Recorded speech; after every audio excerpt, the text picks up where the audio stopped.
తులసి మొక్కను భారతీయులు దైవంతో సమానంగా చూస్తారు. తులసి మొక్కలో మహాలక్ష్మి నివసిస్తుందని అంటారు. ప్రతి హిందూ ఇంటి ఆవరణలో తులసి మొక్కను తప్పకుండా ఉంచుకుని పూజలు చేస్తుంటారు.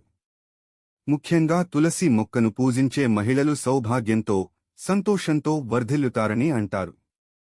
అయితే తులసి మొక్కకే కాకుండా మనీ ప్లాంట్ గురించి కూడా భారతీయులకు సెంటిమెంట్ ఎక్కువ.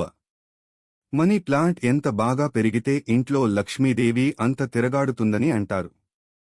అయితే తులసి మొక్క దగ్గర మనీ ప్లాంట్ ఉండటం మంచిదేనా కాదా అనే విషయం తెలుసుకుంటే, మనీ ప్లాంట్ వాస్తు ప్రకారం ఇంటి ఆగ్నేయ దిశలో మనీ ప్లాంట్ను నాటవచ్చు.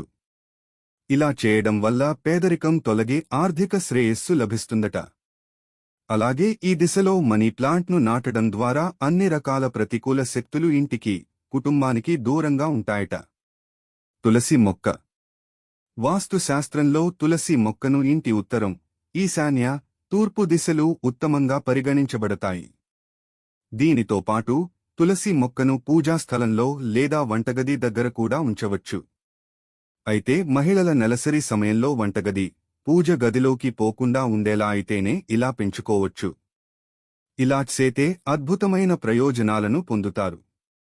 దీనితో పాటు లక్ష్మీదేవి అనుగ్రహం కోసం ప్రతిరోజూ ఉదయం, సాయంత్రం తులసిని కూడా పూజించాలి. కలిపి ఉంచితే తులసి, మనీ ప్లాంట్ రెండూ సానుకూల శక్తిని ప్రోత్సహించే మొక్కలు. ఇంట్లో తులసి మొక్కను, మనీ ప్లాంట్ను కలిపి ఉంచితే పాజిటివ్ ఎనర్జీ సర్క్యులేషన్ పెరుగుతుందట.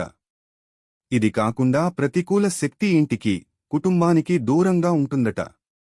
ఇది మాత్రం చేయవద్దు. వాస్తు ప్రకారం మనీ ప్లాంట్, తులసి చుట్టూ ముళ్ల మొక్కలను ఎప్పుడూ నాటకూడదు. దీని కారణంగా ఈ మొక్కల యొక్క సానుకూల ప్రభావాలు తగ్గుతాయి. మొక్కలను పెంచినా ఇంట్లో సానుకూల ఫలితాలు ఉండవట.